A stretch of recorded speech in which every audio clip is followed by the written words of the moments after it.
Today I'm going to show you how to do a horizontal production logging simulation in Emeraude.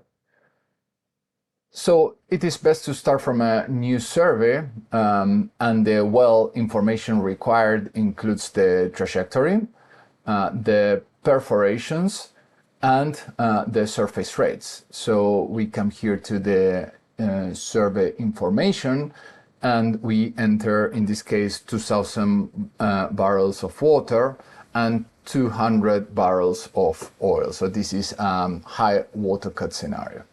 So let's click OK. And we need to jump straight to the interpretation panel. So we click Info. This is not a typical interpretation, but this is a simulation. So we take this option, PL Simulation, and OK.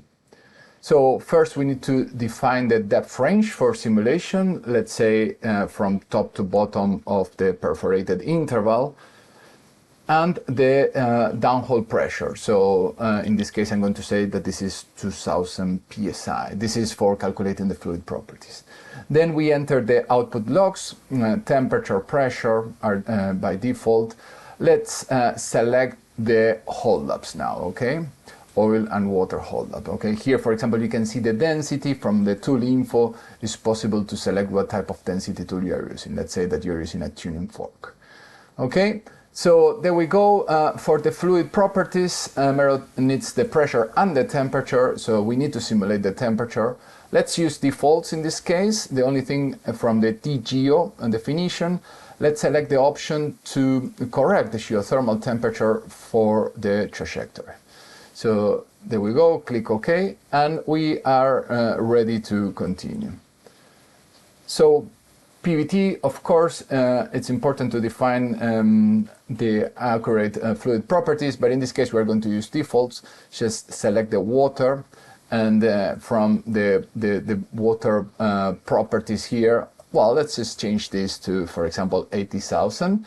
But I'm going to leave the gas and oil properties as they are, the defaults, but in your case, please make sure you're using accurate fluid properties. So let's click OK. And now the rate calculation zones in this case are not critical, so you can use the automatic methods. So let's click OK. And that's it. Our inflows and rate calculations are here. So let's go to rate. Here we need to define the flow model. In this case, we're interested on the water and the oil, so water hydrocarbon L. And we need a suitable correlation to account for the flow regimes that we can expect in horizontal wells. So for example, if you select Bronner, Bronner accounts for stratified flow. So we come here to the contributions tab, and what Emeraude is doing is splitting these 2,000 barrels of water and 200 of oil equally into the 4 inflow zones, of course accounting for the formation volume factors. If, for example, you believe that the water comes from the toe or from the hill, these fields, these cells can be modified, and you can enter your own inflow profile basically. Something important is to come here to the rate calculations, where we can see the calculated holdups for each QCalc zone, and also the slippage velocity.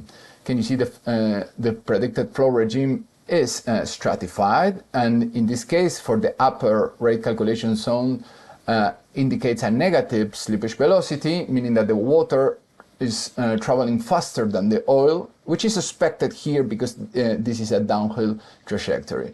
So something else is, let's go here to the edit, and let's force the stratify flow and apply to all zones. So we have stratify from top to bottom of the interval. So let's click OK. And with this information, Emeraude can forward simulate all the outputs. Okay, so here we can see our profile. Actually, I'm going to remove some of the outputs, so we have a clear view. There we go. And we here what we can do is, for example, we can come to the browser and from the interpretation input node, I can drag and drop the holdups, the water holdup and the oil holdup into the well trajectory. So we can see the average cross-sectional outputs here. So another way we can do this is to come here to the to new and click on well view. But in this case, not taking into account the deviation, and OK. And here, if we do the same, we drag and drop the oil and water, we can see the holdup distribution in this way. Okay, so this is fine, and you can see that the holdup distribution changes with the deviation. The uphill trajectories, the holdup decreases as expected due to the positive slippage velocity. But this is not super helpful to understand how a horizontal production logging tool will behave. So we are going to do something else, but first let's see some slides. So here we are going to use multiple probe tools that contains distributed sensors, for example, resistivity, capacitance, and so on. So obviously the high water holdup or high oil holdup cases can be challenging because, for example, in this case, out of the 12 probes in the cross-section, only one can barely see the oil. So you can expect that as the oil holdup or the water holdup decreases, it's more difficult to quantify the percentage, right? And if we want to properly simulate this, we need to account for the tool geometry. As you can see here, a resistivity probe. This is the spring bow. So there is an offset or a standoff between the probe and the pipe wall. Okay, so as analysts, we would like the probes to be as close as possible to the pipe wall, but we also need to take care of these probes. We don't want to damage in every single run. So the probes are not necessarily very, very close, but there is a standoff that we need to take into account. So this the tool geometry is for the different tools are all built in Emeraude. You may have seen this type of tables from the tool info. So we are going to do a simulation accounting for all of this. So we are back in Emeraude. We are going to open the browser, and we are going to click on the node where we have dropped the simulation results. Okay, so we are going to use a DLL. Let's click here on DLL, and in this case, we are using a function called virtual MPT. Here we need to say from where we are going to get the data. So in this case is water holdup and ID. Here you can see some commercial multiple probe tools, right?